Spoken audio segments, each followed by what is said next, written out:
Mamangi kamen kharada thengnajirkhibane karamna pukning changna lairik pagadage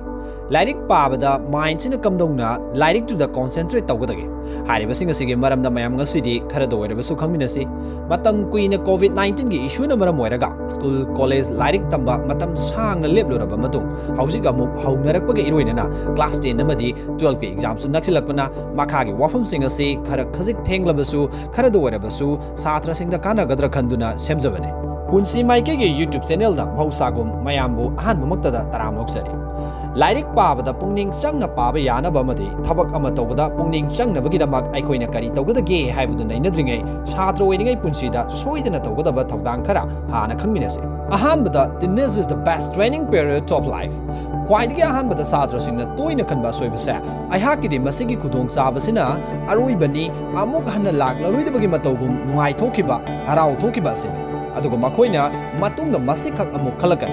aihakna haukiba sahi se kanabada kayam onthokhrabage amadi makoina ningam lakloidaba se masigi sahi matang sini aina gyan loksing tansilamgadaba personality henganaba honaramgadaba adubu aihak hairiba matamsing sahi matang se kanabada onthokidre Nahaki housing oriba sahi matang se nahaki punsina artha thokpa punsi marel amada tungda hingnabagidamak nasana nasabu training piribani amadi training asigidamak nahaki sahi matang se khwaidagi matik chaba best oiba chahi matang ne nahakna training se mapung phana ningthina tawdrabadi afaba result phanglaroi amadi nangi tungi punsida nahakna mai pangna hingmu ngamlaroi ani subada you should enjoy the process as well as your exams result jomme result haibase yamna maruoi nangna sahi duma tamluriba lairik tugi exam gi fall haibase yamna maruoi adubu nahakna exam gi fall bu aduk luna khalibadugum nahakna sahi duma tamlakiba lairik tusu yamna maruoi Lairik khara paraga pakiba lairik sing sinpha purakiba wahi kharadu exam da iraga aigi exam result kamdoribage haina ngaiduna leiba haibasidi tasingna pumla lanba lairik khutam amane haibadi nahakna sahi duma exam khaktangi khallaga kaidongda lairik aurai roidabane nahakna tamliba lairik se mamutana khangnabo honaduna nahaki wakalna lama phangduna madugi knowledge tuna nangi wahang amagi paukum madu nathantana semba ngambagi thaktu yaudri phawba honagadabane pagadabane Haibadi, you should enjoy the process as well as your exams result. Maruoribadi nangi exam do nate, nangi knowledge tune, nang kayam khanglabage haibadune. Maramasina lairik tamba, lairik paba haibasi knowledge tu phangna bohonabane. If you start valuing the process itself and you try to enjoy the knowledge that you are cultivating, then your effort goes a longer way. Nahakna lairik tamlingagi process se nahakna lumna yamna maruoina loba ngamlaba amasung nahakna lairik tu tamlingai paringai da phangdiba knowledge tuna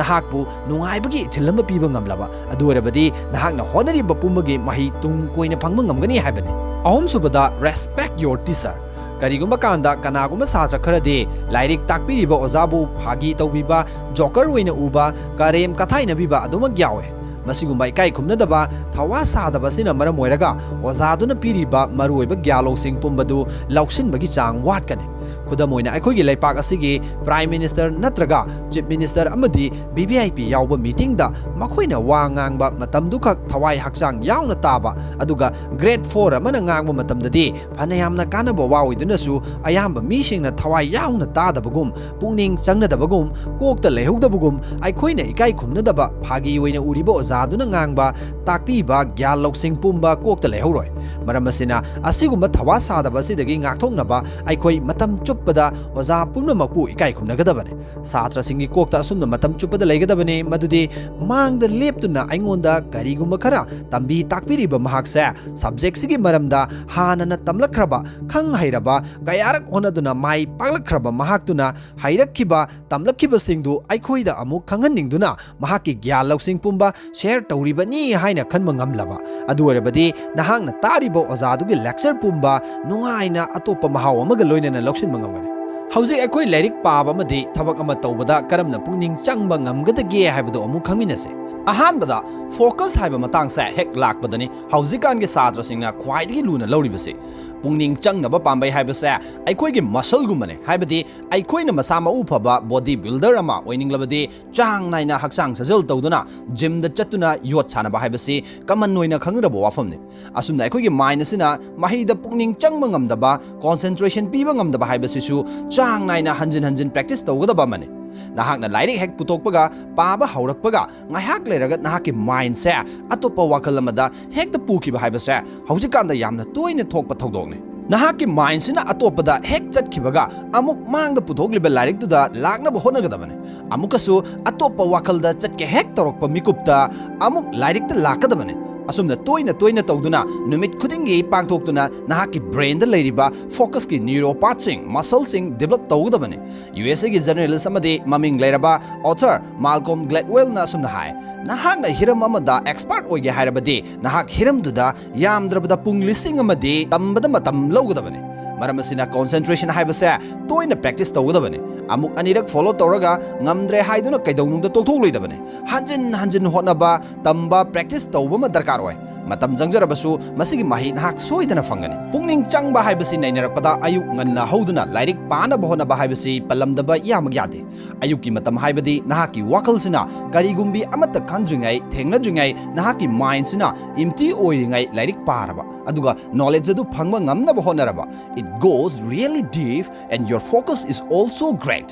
masi nattabada nahakna numit chuppasima thengnaba yaba thengnaruraga nahaki thabak chatkadaba unagadaba kaya loiruraga lairik pana bahonaba aduga pukning changba ngamna bahonaba haibasi khara dumak luna thokani maramdi numituma nahakna thengnaruriba singdo nungsiba yaramba yai nokningba kapningba harauba nungaiba pendaba sauningba kaya thengnarikhiba singdu nahakna lairik panaba thouram torokpa nathanta chikpada leiba mikupta khudingmak ningsinglakani amadi nahaki concentration thugaigani maram asinani nahaki mind asina pumhang hanglingai ayuki matamda lairik panaba honabasina khwaidagi hena phai hairibasi haujigi punchi marel sidi makalamani nungdang lairik paribani haiduna thengba phawba paraga ayuksina pena tumduna thengba makai hougatpa haiba channabi sidi kaman yamno oikhalaglibani masimakti yamna lanba wakhaloni haina thamjage masina nangi pukning changbagi changda akaiba pidrabadi akaiba leite adubu masina nangi focus kairabadi masigi hainabisi thadokpa tangai fade ahum subada car amada tongduna maningi passenger seat phamduna asangba lambi ama chatpa matamda adom kari tawbigani nak yeta lairiba phajaba lambi mapangi drishya labna uriba chingdon pat turel phajaba mafam kaya yengane mitham hongning loi ngai haki matung nahaki smartphone da amuk mai onsinduna WhatsApp WeChat Insta Facebook na chingba amuk yengane message thagani amade nahaki wakal se mafam amakhakta da leiba ngamloi aduga amuk yengse maningi shittu tokthoklaga mamangda driver gi shitta phamduna nahakna amuk car du thause hanagum nahaki view se lambi gi nakyet uraroi nahaki phone ignore tawgani haibadi nahakna gari thauri baduda full concentration laigani wakal do atoppada saithoklaroi maramdi nahakna punchi ama natraga punchi ahum mari gi daita lauribani amadi gari du nahaki oibana maram moiraga sokhini pankhini haibagi wakal duda atoppada nahaki wakal se saithokpa ngamloi matawasam tawduna nahaki punsigi lambi duda mai pangna bachatpada nahakna haujik lawgadaba warepse nahak driver oigadawribra natraga maningi sitta phamgadawribra haibasine matam punamakta driver oibiyu adongi punsi se adomna haujik tawriba thabak lawriba thaudangdugi makha yamna pole mari subada mamangai aikoina piklingai teenage matamda ahal laman singna hairakpase migi masadi nongda pung taruk lairik pai pung nipa lairik pai nahakna amakhak pai anikhak pai pungkhai phana nahida pungning changde haibasine adubo haujiki modern age asidadi lairik pabasi matamgi makha pondre luribasi nahak tax kayam loisima ngamlabage haibasine matam yanglaga lairik paba nattaba ai sima khangdri fawbudi hougatlaroi sigi angka sima tadri fawbudi sigi chapter sima loidriba fawbudi sigi question answer sima khangdriba fawbudi khanbaga loinana pung ani changlabasu manga changlabasu tara changlabasu madu loiraga pothage haiba wakal se khangadabane akaknaba matam amakak thamlaga lairik pabasidi gari yengbada adom lairik pahaudana pung ama natraga anigi matamdu khanghau roidawribane ꯍꯥꯏꯅꯤꯡꯂꯤꯕꯗꯤ ꯅꯍꯥꯛꯅ ꯄꯨꯡ 10 ꯅꯣꯡꯃꯗ ꯂꯥꯏꯔꯤꯛ ꯄꯥꯔꯕꯁꯨ ꯄꯨꯛꯅꯤꯡ ꯆꯪꯕ ꯉꯝꯗ꯭ꯔꯕ ꯑꯗꯨ ꯑꯣꯏꯔꯕꯗꯤ ꯄꯨꯛꯅꯤꯡ ꯆꯪꯅ ꯄꯨꯡꯈꯥꯏ ꯑꯃꯈꯛ ꯄꯥꯕꯗꯨꯅ ꯍꯦꯟꯅ ꯃꯃꯜ ꯌꯥꯝꯃꯤ ꯍꯥꯏꯕꯁꯤꯅꯤ꯫ ꯃꯉꯥꯁꯨꯕꯗ ꯗꯤꯞ ꯋꯥꯛ ꯍꯥꯏꯔꯤꯕ ꯄ꯭ꯔꯤꯊꯤꯕꯤꯗ ꯃꯃꯤꯡ ꯂꯩꯔꯕ ꯂꯥꯏꯔꯤꯛ ꯑꯁꯤꯒꯤ ꯑꯣꯊꯔ ꯀꯥꯔꯜ ꯅ꯭ꯌꯨꯄꯣꯔꯠꯅ ꯑꯁꯨꯝꯅ ꯍꯥꯏ, work accomplished equal to time spent into intensity of focus.